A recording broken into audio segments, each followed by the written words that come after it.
Estamos de vuelta con el undécimo y último capítulo del libro Cartas a un joven novelista del escritor peruano Mario Vargas Llosa. Y este episodio se trata de los vasos comunicantes. Si no te has suscrito, suscríbete, campanita, y recuerda que aparte de esta lectura va a haber mucho más contenido de literatura en este canal. Entonces, suscríbete. Querido amigo, me gustaría para que habláramos de este último procedimiento, los vasos comunicantes. Después le explicaré en qué sentido hay que tomarlo de último. Que releyéramos juntos uno de los más memorables episodios de Madame Bovary. Me refiero a los comicios agrícolas, capítulo 8 de la segunda parte. Una escena en la que, en verdad, tienen lugar dos y hasta tres sucesos diferentes que, narrados de una manera trenzada, van recíprocamente contaminándose y, en cierto modo, modificándose. Debido a esa conformación, los distintos sucesos articulados en un sistema de vasos comunicantes intercambian vivencias y se establece entre ellos una interacción gracias a la cual los episodios se funden en una unidad que hace de ellos algo distinto de meras anécdotas yuxtapuestas. Hay vasos comunicantes cuando la unidad es algo más que la suma de las partes integradas en este episodio, como ocurre durante los comicios agrícolas.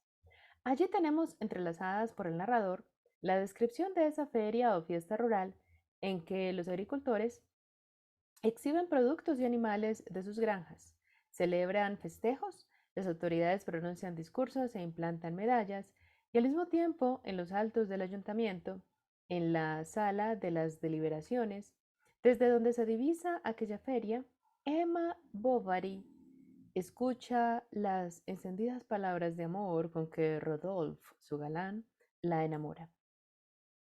La seducción de Madame Bovary por el noble galán es completamente autosuficiente como anécdota narrativa, pero entrelazada como está con el discurso del consejero Liu Bing, se establece una connivencia entre ella y los menudos incidentes de la feria. El episodio adquiere otra dimensión, otra textura, y lo mismo se puede decir de esa festividad colectiva que tiene lugar al pie del balcón donde los inminentes amantes intercambian sus amorosas razones, ya que gracias a este episodio intercalado resulta menos grotesca y patética de lo que sería sin la presencia de ese filtro sensible amortiguador del sarcasmo. Estamos aquí ponderando una delicadísima materia que no tiene que ver con los hechos escuetos, sino con las atmósferas sensibles, con la emotividad y los perfumes psicológicos que emanan de la historia.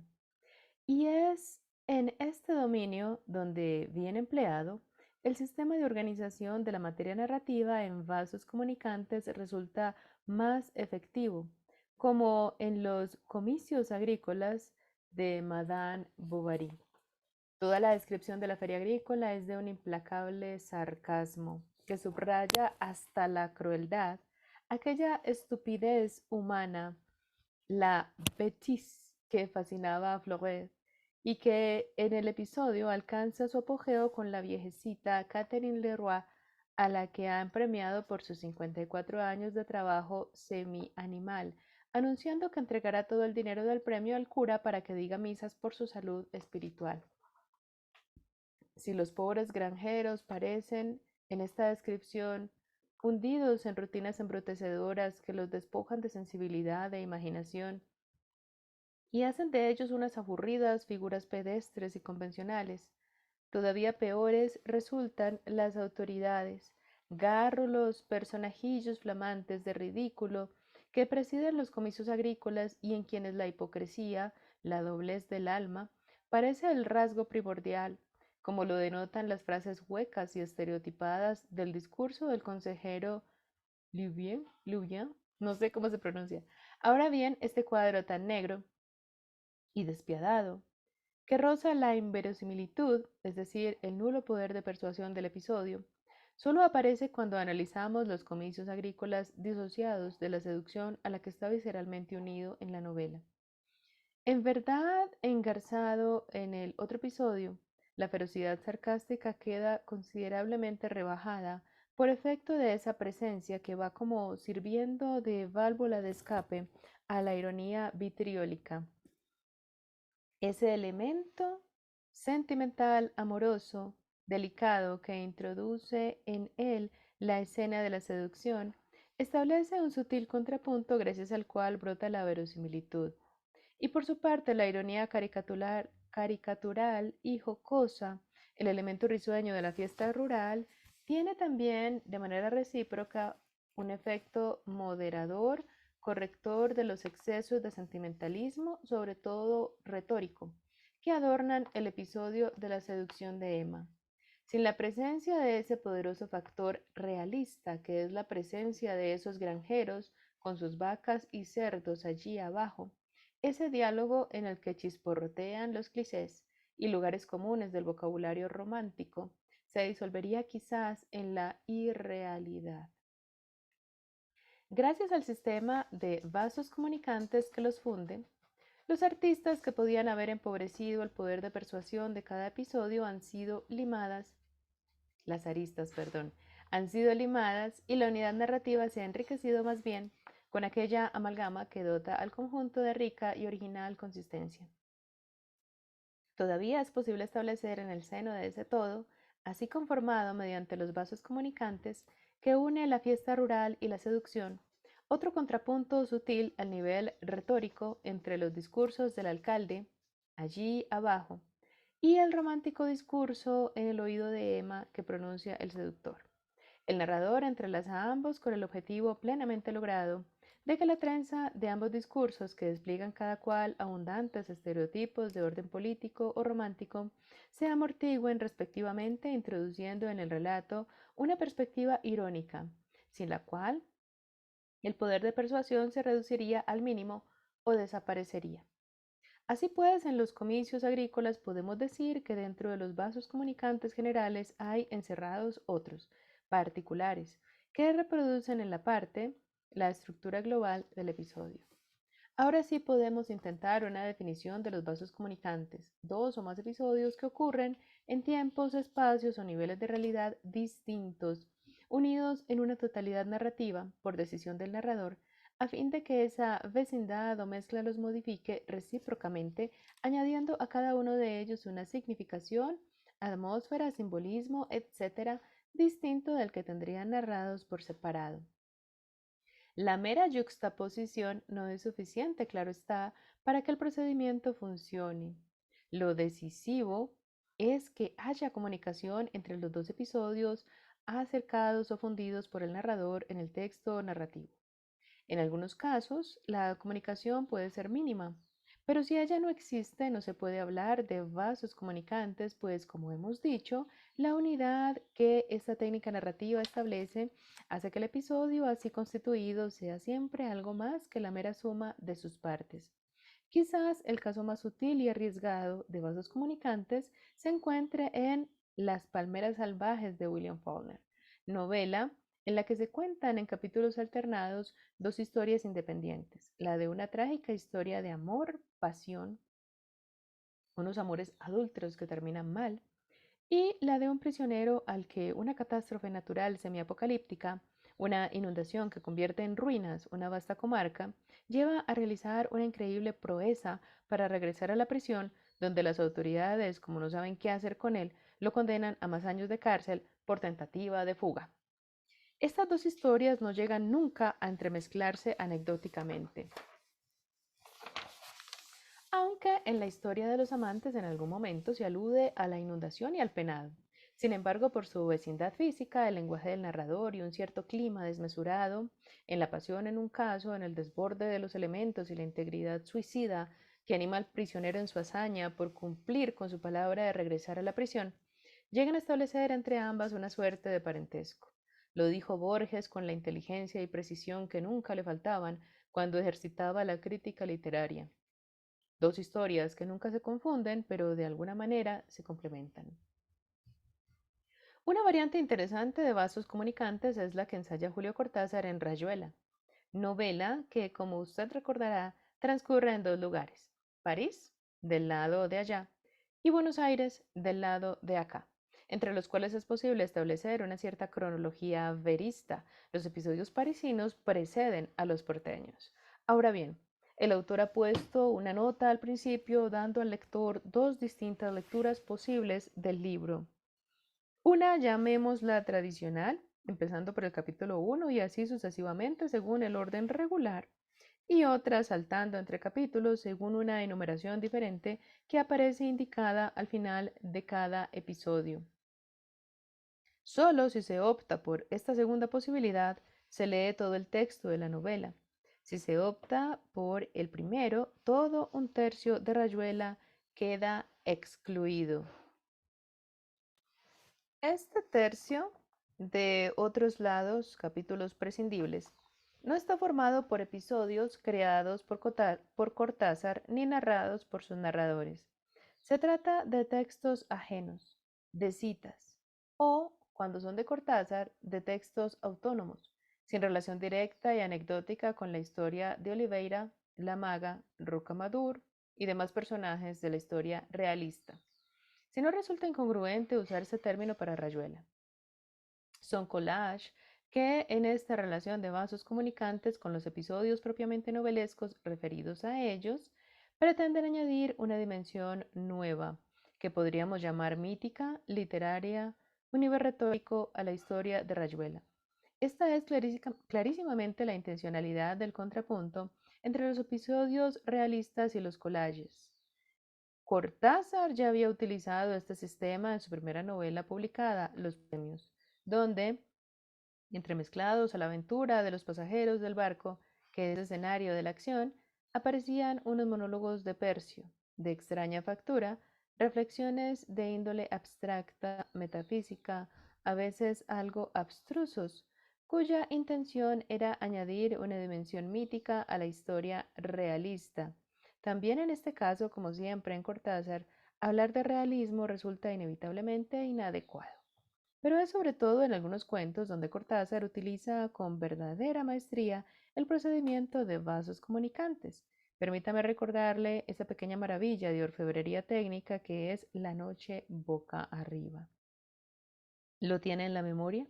El personaje que ha sufrido un accidente en su moto en una calle de una ciudad moderna, sin duda Buenos Aires, es operado y en la cama de hospital donde convalece, se traslada en lo que al principio parece una mera pesadilla a través de una muda temporal a un México prehispánico en plena guerra florida, cuando los guerreros aztecas salían a cazar víctimas humanas para sacrificar a sus dioses. El relato avanza a partir de allí mediante un sistema de vasos comunicantes, de manera alternativa entre la sala del hospital, donde el protagonista convalece, y la remota noche prehispánica en la que, convertido en un moteca, primero huye y luego cae en manos de sus perseguidores aztecas, quienes lo llevan a la pirámide, el Teocalli, donde con otros muchos será sacrificado. El contrapunto se lleva a cabo a través de sutiles mudas temporales en las que, de manera, podríamos decir, subliminal, ambas realidades, el hospital contemporáneo y la jungla prehispánica, se van acercando y como contaminando, hasta que en el cráter del final, otra muda, esta vez no solo temporal, también de nivel de realidad, ambos tiempos se funden y el personaje es, en verdad, no el motociclista operado en una ciudad moderna, sino un primitivo moteca que instantes antes de que el sacerdote le arranque el corazón para aplacar a sus dioses sanguinarios, tiene la premonición visionaria de un futuro con ciudades, motos y hospitales. Un relato muy parecido, aunque estructuralmente mucho más complejo, y en el que Cortázar utiliza los vasos comunicantes de manera todavía más original, es esa otra joya narrativa, El ídolo de las Cícladas. También en este relato la historia transcurre en dos realidades temporales, una contemporánea y europea, una islita griega en las Cícladas y un taller de escultura en las afueras de París, y 5000 años atrás, cuando menos, en esa civilización primitiva del Egeo. hecha de magia, religión, música, sacrificios y ritos que los arqueólogos tratan de reconstruir a partir de los fragmentos, utensilios, estatuas que han llegado hasta nosotros. Pero en este relato esa realidad pasada se infiltra en la presente, de, perdón, en la presente de manera más insidiosa y discreta, a través primero de una estatuilla venida de allí que dos amigos del escultor Somoza y el arqueólogo Morant encontraron en el valle de Scoros. La estatuilla, 2 años después, está en el taller de Somoza, quien ha hecho muchas réplicas no solo por razones estéticas, sino porque piensa que de ese modo puede transmigrarse a sí mismo hacia aquel tiempo y aquella cultura que produjo la estatuilla. En el encuentro de Morant y Somoza, en el taller de este, que es el presente del relato, el narrador parece insinuar que Somoza ha enloquecido y que Morant es el cuerdo. Pero, de pronto, en el prodigioso final en que éste termina matando a aquel y perpetrando sobre el cadáver los viejos rituales mágicos y disponiéndose a sacrificar del mismo modo a su mujer, Thérèse, descubrimos que en verdad la estatuilla se ha posesionado de los dos amigos, convirtiéndolos en hombres de la época y cultura que la fabricaron. Una época que ha irrumpido violentamente en ese presente moderno que creía haberla enterrado para siempre. En este caso, los vasos comunicantes no tienen el rasgo simétrico que en la noche boca arriba de ordenado contrapunto. Aquí son más bien incrustaciones espasmódicas, pasajeras, de ese remoto pasado en la modernidad, hasta que en el magnífico carácter final, cuando vemos el cadáver de Somoza desnudo con el hacha clavada en la frente, la estatuilla embadurnada con su sangre y a Morant desnudo también, oyendo enloquecida música de las flautas y con el hacha levantada esperando a Thérèse, advertimos que ese pasado ha colonizado enteramente al presente, entronizando en él su barbarie mágica y ceremonial. En ambos relatos, los vasos comunicantes, asociando dos tiempos y culturas diferentes en una unidad narrativa, hacen surgir una realidad nueva, cualitativamente distinta a la mera amalgama de las dos que en ella se funden. Y, aunque le parezca mentira, creo que con la descripción de los vasos comunicantes podemos poner punto final a los recursos técnicos o técnicas principales que sirven a los novelistas para armar sus ficciones. Tal vez haya otros, pero yo al menos no los he encontrado. Todos los que me saltan a la vista, la verdad es que tampoco ando buscándolos con una lupa, porque a mí lo que me gusta es leer novelas, no autopsiarlas. Me dan la impresión de poder filiarse en alguno de los métodos de composición de las historias que han sido objeto de estas cartas. Un abrazo.